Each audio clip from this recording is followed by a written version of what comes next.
kalau tak tu misal kecukupan tam ketihan le kau lepas ni kan ada dingun boleh orang kecil kan bahasa kapak kiri sampai zakfa nak dengar kapak kale anak kul ni sama kan saya kul nak kata kacau kan betul betul bapa jangan kul kita kapak kiri bahkan itu ke merampun nak cun lai papa sah sekolah dengan mo saya kata lagi kepada saya kan itu andiak cuma dijen diak le maka andiak le ansang aja kerja andiak dengan kerja kun diken kapakun ni apa yang akan kemudian le apa amal akan kemudian le kerja nak apa and kerja nak apa kan kapal pemberi jen kapal wasong kat hongไปสงขลาkerja nak apa ya so valai cuma patient di mana laka face to face ini atong tak ngai ni cuma apa kan maksud kayak macam semua aku orang ni patient di mana cuma pikau emo lain ni seorang tak pikau nanti valai cuma level kat itu emo valai cuma level ini patient di mana ketong tak ngai masat ni bukan nasi amak kat itu miso ani so ke kambak betul pun auto call tu alau raut ketam piatu dia tu lau, berbicara dia rakan, anai dia, amat tak kau, berbicara orang rakan, jangan aturan awam itu kamu, untuk anak dia, sekarang apa firman, maksud itu, jangan jangan lebih nak berlalu awan terpakai apa minum yang kamu tu, kamu hari ini, siapa yang macam mico nak atau siapa ni siapa tu kan mico nak atau nale ambil ada itu oh bantuk minum pecah di kita berkokol mu siapa yang boleh ambil kalau kata hai macam which nak kata kau ti which nak tu itu mina kan apin atau nale atau itu kau jangan kelai कि बहु kan tinggal lawan tu kan, Allah musuh atau kan, tidak kau musuh, amak tak kisah, amak tak experience tapi mau kan naik jen, tapi kejon, bapa jon sini mau, saya orang akan makan pecin aman di situ, masuk dia, kejumpihan desin dia kado kasar pengso, saya orang akan pecin makan aman di situ, jika nasi berbien, zan nasi berbien ke kum kacung roll deh. 6 a.m. to night 6 p.m. kimo every day mo kum kacung 1 year ago deh. And last year atu maka progresi ko dah roll eri lo atu yung kum kacung roll yo so last year ni ko makan di misum 6 month roll gold deh. Yes, boy pacaran nak bekor itu. Kalau ada amat boy pacaran macam ada bek, kay bek bihari belum siapa. Kamu dengan kening kita satu. Nampak tak tu sebagai kerap di laut, mak tu kening kita. Nampak kay pecinta sebagai amat singkong kepancing kerap di laut. Adok naksan semua kan. Adok naksan kasar itu mak pakai orang kan. Mikan tu cakap volunteer kau jual besok. Volunteer kau jual be. Mi aku mi pok kau joyo mai aku cuak biu kisah. Volunteer kau jual be kau bakal besok. Kau kali kau bom mereka kau siap rakan bom kita lah kau bom natmu. Kau bom hai. Amak tu ningso. Hei kahen atu pulpit. Maka area se uniform kah pun ni lah. Kamai kan rukmi pol uniform kah maka area kalai pun malau. Unsecurity thon mo adang pol kah kalai lunga. Amak tu itu. Jadi whichever kan umbetu kau kan umbetu kau. Nanti arak rai kah itu yang foundation dia apa kali kah macam mana lo kah. Amak tu itu. Siap kenal, dia tu ni kah. Akhir saya kata murka ni kena siap dia, murka ni siap dia. o khaban tu te kha experience te kha te tu tan e kan ton mi te kha apply in patchen in nol aduna video zo mi khamo patchen in ban pon ni I doktor an duksia an rola tam sian ki halzia ma man kha mit ta piso atong khot in halom kha achu na chu atha pat lai mo ko roi ka ba te pol pangan de pol se ka tho khot in halom kha atho to khot lo ma khan khin apa ka ti kham ko ka ro de o zing lai na ji pakor kan baptize pek ring sri chmo zani ki zani ki la lo chmo a spiritual ram pol chi ma khin so kro har se khabiar khate Sydney le khan ka na te kha kamen share tu na se lo cha chen by the way good news ka tak phun min ha so if you want mu ta tak ta ton ta lu se cha tu ko ba hi ara than la November so kan sap te mino ka me ka khau se lo ti kha ka tu ke ma so mo ka tu to tu kum November tha ara than la e zai ti ka da sira ti chu ka thailo Sydney thim thim se lai te no ma ka zona khan vậy có sẽ experience có sẽ thay trong đó có sẽ mo mà thì cả good news cái này from na alright tạm thời xin đến gần là mo giờ lắm cần thu lấy rằng kha giải còn kha tạm bị các chuyện đấy tu rằng số giải còn xin đi xem James không còn lại James Bible kau tak mau James kan kau tak lain James angan pathum James angan pathum ame pakhat in ame khai bidyam kon ren hamo ku le ka naw na tam tuk chu seya nang sio ka selong zaichatia kan ni seya bol hi hoi na phak deu in becek na kan hulai ti kha nan ngat kan di lak hin pat na kan tua chiao ton ave chim a pat na atua lo mi chu meeting asi apum a u khomi asem kan nor kan ngai se tia rang chu achak kan hlom I kan du na a kan kalter kaso de kan strok ta mo ame phun ta kan chen de kan nol kan ngai se tia de ka ram chu achak kan pe achak par chu de se achak lo achak par kan tu na po kan khona ri ta kan mo kan nol kan ngai se tia achak kan hlom ni kan tu na kan kal ta e de satu sara ka chim tu mi chu ka thai ta chu chiang khrau ni adu na an kal ta khau sa mo di ki se amen Hallelujah. Conference kal ke hallelujah. Ngari ko. So, siang kerau ni adu na an kal ta khau sa mo. So, aku liwa. Kan pastor pa kha, tong pa te ka nak tu cho. Ka post, ka page sa kan ka cho. Ka page sa ka post ni kan pastor pani makazoni atun ni le achimi kha lai mi top pini kan cho ha khalo lai mi top pini kan cho ha khalo amma ka tu min cho ka khalo ba kha không phải cái năm bel sẽ dùng cái gì đi lâu rồi phải gọi là gì cái rồi kan ni kan chimi cho kan bini kan bumi kan thai ni kan chimi cho kan tot ni kha ta ti kan khan mi su mu san cha cha tu za chin ka ta mi so chiang khrau ni adu na ka an bang ko cha mo na mani na chiang khrau ka tu na kan man ka chim ni ka thiam lama mi tam pi chu chiang khrau ni adu na ka akan bang lo e kan ma tu ni chiang khrau kan tu na kan man chu asulom chu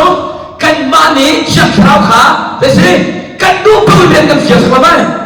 tak na nga chun Bible ayan chun siya kaya ni kan baka tu ni nakam siya ni nasu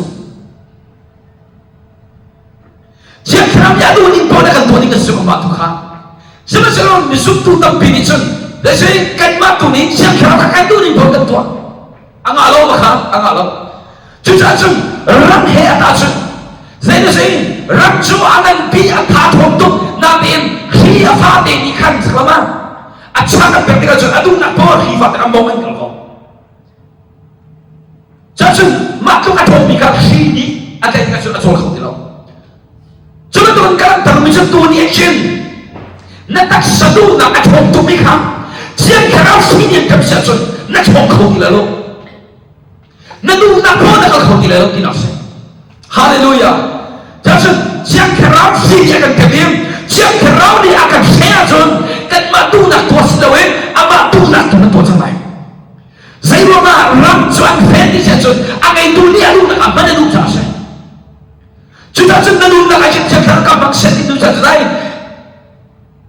saya kira seni dengan hal haleluya atu kamak tuning kacana ketua miso rokul miso katang dah pun sama dia miso ketua miso kakak kami nasi makan di kana nasi makan kakak kami atu kakak tunjuk nasi makan kakak sama dia biar cakap saya Rita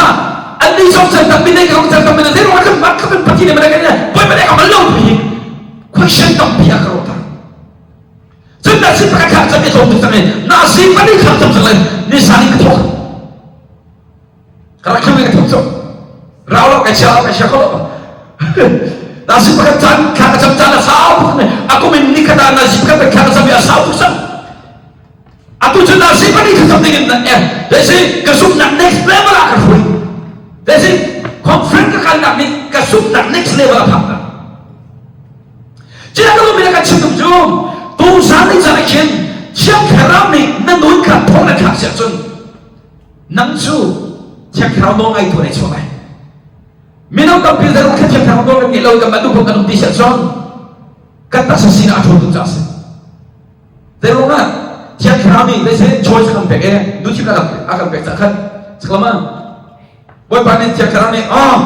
rakla extra ya akan dok siom cium selama nang mani naik ciri boy pa kerana lain nanti siapa boy pani lagi kerana hari nang betul lagi so jadi tu ciri kamen calling timi ai siapa lebih ketam so boy pani akau lau boy pani nak coba lau timi ai siapa lebih ketam so jangan biar boy ketebat timi jangan tapi tu kan sabi boy mereka lembel lau timi atam tu kam Jika kalau bila tu ni asyik zoom, siang kerau ni, nang makha, adun nak kain bangsa saya haleluya, nak bawa bihai cakap talo, siang kerau ni, man kopi nun angin tu seloy, haleluya, asyik zoom, cakap mo, siang kerau ni. Zai bentuk nun ang ay minta aman ko ti siya son at siya siya kelama siya karani zai bentuk nun ang ay minta aman ko nan siya minong siya asoy ko minang duni siya na kiyan hita manatin ng zon amin pali na ka zon natin sa pulong ki roti mano siya ngan pi asiin at hongay ngay min siya sorry at hongay ngay min Bibi akaltar sinan selo long zanak mete ni aongin tesim acok tupani adu tu nak akaltar zera tachun long he tachun ni pernah kasih bisa nawa long kah selama kan ini tu cok nawa chun long ngan pian ni long boy pani tesim long salo ni vai dah kasih long salo ni kah vai kata macam ni kan sumsang cak sekolah, sesuatu boy balikan mana yang vai kata dah sumlo cak sekolah tu, boy balikan suara kan pegang ni vai kata macam ni kan sumlo cak sekolah tu, haleluya, jadi boy balikan suara yang tinggi kan sumlo cak sekolah tu, minta bicara sumlo cak sekolah, kita tidak bicara tidak ni, nawa, boy balikan suara vai kata macam ni kan, aja thôn là cái chuột dây cho cái lông mà sạch sống xịt mà cho cái số nào tháp mà số nào bồi bảo là thấy thằng mình khai thôn ta không sao chắc chắn là cái việc của sẽ hallelujah bồi bảo là thấy mình khai nó là cho thôn ta không sao thôn ta không sao tôi như thế là thôn đâu boy bo na thei nung tuk sa su boy bo thei mi ne thon ta lung sang thing nan pi hao sama long cha hao sama sama boy bo thei chang mi khan a thon ta sama mi ni an ti sama mi ni thak che sama boy bo thei chang mi khan a thon ta sama a ko mi ne thei ko sta na wa su sama mi ni so na te na mi sun pa ti na te na ta piaton chimchogon ta piaton siman shala zero ta thon boy bo thei mi na thon ta sa thon hallelujah. Can we say amen? Louder, amen? Amen. Hallelujah. 진짜 좀 boy bo na thei mi ni thon ta se amak tu minsu nawa ni long sak ni le zetwa boy pa ni ro pero sultan ni de sika ni somni la somni boy pa ni rasul ta chama me se kan chung ki long piso amak tu ni ngo valai vial te akung di tu ti kha nawa long choi tu chak chu ja tu liang nanun na ka shin har nak tam piye kumulai salama so nak tam pini salama apun ke tanani an khu ko lai na dem boy pa siang khrau chuma long chuma long sia chu kha har na long sao har na ko la tin har na chuma boy pa ni anong pilai ama ko ni chu mita pi chu boy pa har na ka pini ra ti chu no so chu tak tak chu boy pa ma china ai tin mi chu se har na chuma nan ma phim chi ma tu su chata bi ka te te chu har na ka to mi te na he tak tak chu kan ma phim na min cha su kan ma ka chua cha na min cha ra su kan to yo cha na lu lo chu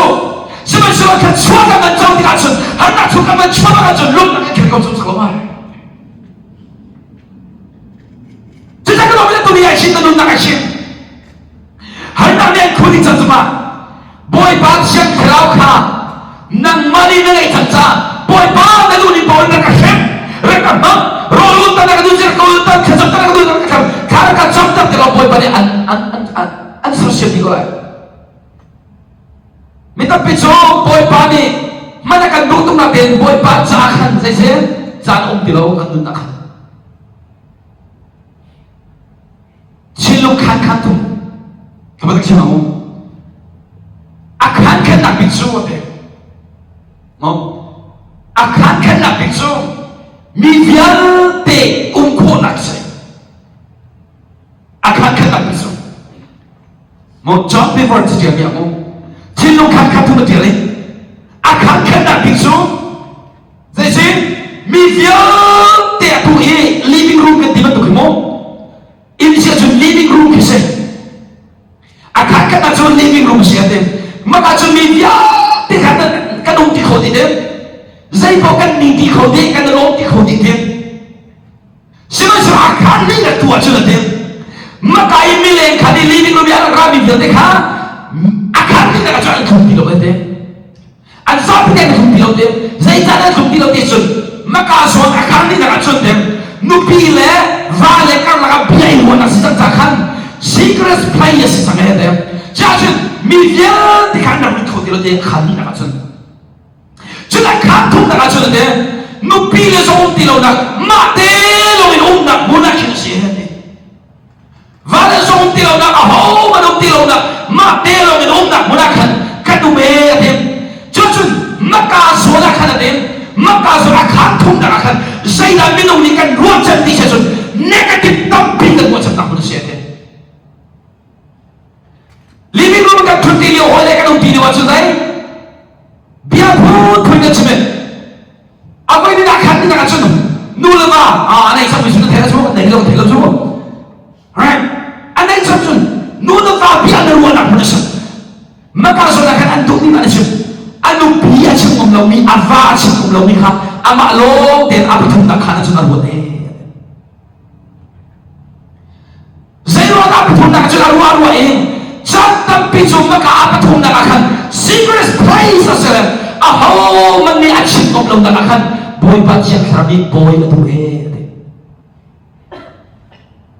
mặc tu mình cho boy pa sian khram ni a hau man na sim ngom lo na mura ka boy pa ni ka boy kholai mo ti pian hal he ti ti dunia nanun na ka shin te secret boy nang man lo inu na ka shin boy pa ti khram ni a boy ka boy kholai mo ti han sa lo sai tin na le lai boy pa ka phone in game kai chal tari lai na ti lai mo chama boy pa jangan pek hori lo na ti lai ka secret place sa sune kan ma pe lo in kan na man sa boy pa he pe kai sia sia bi cha chun na ti boy pa he pe kai sia ti bi cha chun vision feel the own na bu si chun secret place sa hin ate boy pa ni bia kan ruam big nak bu na si ate hallelujah living room in na mala kai mala makaban tumo dia kan mental kai ko ngin khakan chami boy ban bia kan ruam bi le kan ma te lo in secret place khakan chami boy ba ni bia kan ruam bi ai lo lo zai ruam ai lo lo ni sa chun boy pa pa shin ni shin amma he kan um ti na secret place ai him a home bia ru adu mal lo ni kha boy pa ni na mal kai ma pi ro kan tu na mun se chu sa chun ke lo bi na har na om lo se lo au ko na ka zone secret place a home man na chip ngam ti lo na mun kan boy pa na chip ti ka boy pa nen to san mai amak tu min su chu sa na nun kan nun action zai na kan help boy pa chi khra kan help chu sa kan khi fa boy la kan phon ni so zai kharau khi na ka hen kan te kharau wan na ka su kan te kharau na na ka kan te siman se lo chu kharau khi chen na dom sam mo chu kharau mai chen na dom sam mo sao mà sẽ chun kharau khi na ka hen kan te kharau na na ka kan te vai lai na kharau mai nen kang vai sai na kharau khi nen le sim an khan sẽ chun vai ka ma ta lo sẽ chun ha lo sai na no na su na ma lai lo su mi ngum lai lo su but ma la ka na no na to sẽ chun wow that's real a ma mi vai sai na ti vai su ta te na khan ko lai sa chu sa pi ta ti na khan zai sim Jerusalem qua công sự bọn anh đi phơi tụ bọn anh đi phát sinh bọn anh đi Giêsu công chiếm tiền hậu lo anh tin là điều đấy đấy Peter đi xuống đến đây lên ha cần muốn có mình cần thấy có một chút chim đồng từ khổ tí chứ tôi sẽ nói chuyện chiếm cái nào hết đấy nát ra dây sim xuống là mình đi tặng mò nát ra dây đàn cho bia xuống là mình mò nát nó đang trộm mò sẽ nó đang trộm lâu amak tu minsu longan pisu ate kia santika pisu macam atu pun nak cuy sebab long jom tu papan long mai tu papan kai pakai saja as long sana tadi kan adu na tu akan terjadi juga kalau bila dunia itu nak action siang kerana orang mesti action long satu pagi adu nak along idmi apa anda nak kalban tu sekolah siang kerana nuna orang mesti action long ai chỉ tu pan ni long ai chỉ betul jangan kerana yang jadi siapa John lagi jangan kerana ni nak mana tim nak mensalawin amma tim nak menan selai minta pinjaukan banyak kali tim nak menan cakap dengan pinjau siapa kan makan tim nak menan cakap dengan tim angalau jangan kerana ni tim nak menan alfa kombinu nanti malun kan ngay tim mga boy pa akan jauh saja lah haleluya jangan keso kacam itu boy pa kay mali kay tim di muna sawin naik tim mo muna ka foi oh kacam boy pa ka foi siya boy pa may tim na muna ka foi boy pa ka foi siya naik tim na muna ka foi ang foi siya tu na labang siya tu conference kami ni hitam biar sobya tim tu hitam di boy pa ka sobya nên đi sống khác các bạn nào của lô để khăn chấm lên chiếc khao thì mặc thuê khăn chấm bên cái mùa sập biểu chú nên đi không vì tập bây giờ conference ra lời đây nên đi sống việc học được thế này city à tô là cần sống cái đi chú sao họ bên lấy cái chỗ này là khăn chấm là cái gì cái nào là mua cái gì mua lên ngay để sẽ cái giá bị tiền khác hơn chuẩn đi họ mình lên cái số cái tiền vui phải lắm dây cha ship đi qua dầu tổ rồi sẽ dầu thì ngắt cần cái số chú chứ cha cái giá bị tiền nhưng đi khám chẳng hạn mặc tôi thì họ cái chúng ta cái lúc đặt lên khăn chỉ cho mình cái chuyện này thì đâu cái hôm ha tôi đi ra hiện năn nún nãy chiang khám đi phơi khô bị xì chun năn chú cái chỗ việc để áp dụng tu anh chỗ xem mà sao nang mani để xem na tu ning bao nhiêu khám tôi đi sẽ chun I'm sorry okay cho nên ta lại đến bây giờ chúng ta tụt để chun lấy hiền gì đấy chiêu về thế asina em ngân pipin apo roto ati ache mấy chi về thế ni rangkau piakan ton kha huat manu lấy chu mấy bần tu kasi ha lấy chu mấy bần tu kasi đi chém ni cho nên mấy chu đấy là mấy chu amak tu cái là thế đi cô chu hiện tôi nằm lên tu chú mấy sao thôn tu chú chứ sao chú nên lấy hi à thôn tu đi nào xin nên lấy à thôn tu cha bôi bát xin chim bị bôi bát lại tiền cái chuyện ăn ăn tu cha hiện tu cha chim bị mà chú sai khôn đây hảo là chứ sao chú cái mình hắn tu nhẹ hiện đi cả cái mình đâu tiền ha quay cao bên này thôn nằm lộn nên lấy hiện thôn nằm các bạn, nó lấy cái thuần nào không, nó bông áo mình hay chúng ta, nó lấy cái thuần nào không hết đấy. Hallelujah. Giả sử tôi hi, cái lấy cái thuần nào cũng phải tu sana hen, mình đâu ha, cái mình đâu service mà ít hình sẽ tiếng tu lâu mà, revival không phải sẽ tiếng tu lâu mà, luôn đâu phải sẽ tiếng tu lâu mà. We need to declare it. Siapa dia akan tepek?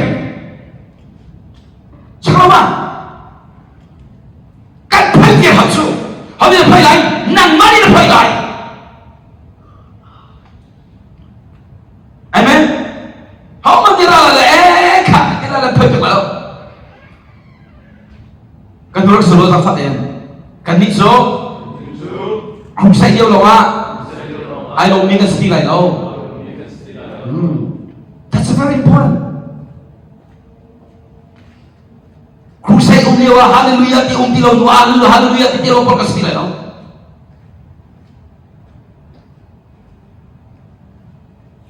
very very important. Aba pitung say cha siyang harap thon na pay na chungop ni ko chu na mga 85 na tu ko chu Saloma every Sunday iloping so he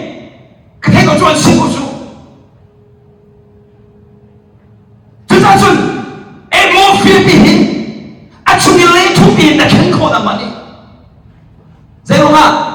ni khát ni anh đi thùng đàn sao không ạ các chị nuôi đi em mua phiên khát tiền khát đi thùng đàn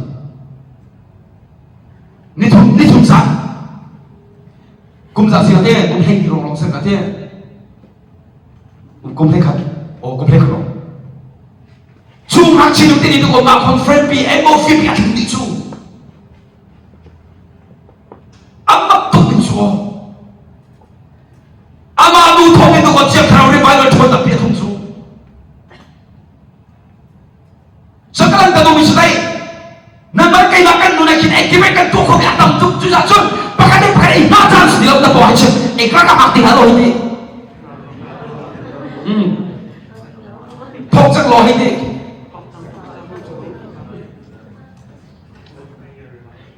hallelujah atu pakai kening ha remusan dia akan thok ini seganti siapa siapa dia akan thok ini seganti nakan mana kahir nak kahir jam hey come on raise up CBC Church các thua trong su how many kan siapa ramu sari rola kadul biasa rola lalu betul betul betul betul trong su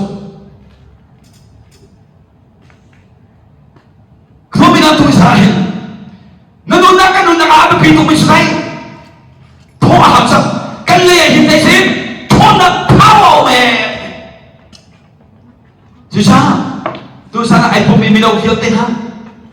kan kri fa bu e mo fi pi kan ke ko la tin cha chum a ho chu ma lam na ma chu ma o Selama bulan ni nak lalai le, maka Superman nak tuai kau tau.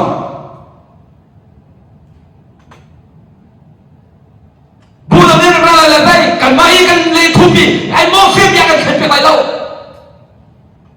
Kan krifa buat kena din jajum, krifa bu menunggu semua. Siapa salah? Serwalau deh. Siapa salah? Sekolah krifa bu biar kena din jajum. Great leaders kan contoh nak dinjajun, apa sih? Kan mahu sih.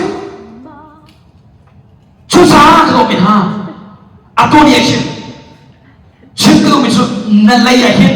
thoda thoda nak hanya siapa misolo ni boy paling tak nampak apa apa misolo tak nampak apa lain. Nalai revival saya tidak dulu siapa, nak declare kan siapa lain, I can't kolai, emang fair I can't kolai. Maksud kalau bila tu saya hidup, siapa kerana ni adu nak man komi le, adu ni dem cinta komi le kan sih, amen. Kan bisa amen? Hallelujah. Oh, tak tu pun. Jika kalau kita kami nak biar dia tu ni ahin, nak thapa kau lagi, nak ruat tak pun nak dihan kau lagi, nak tein,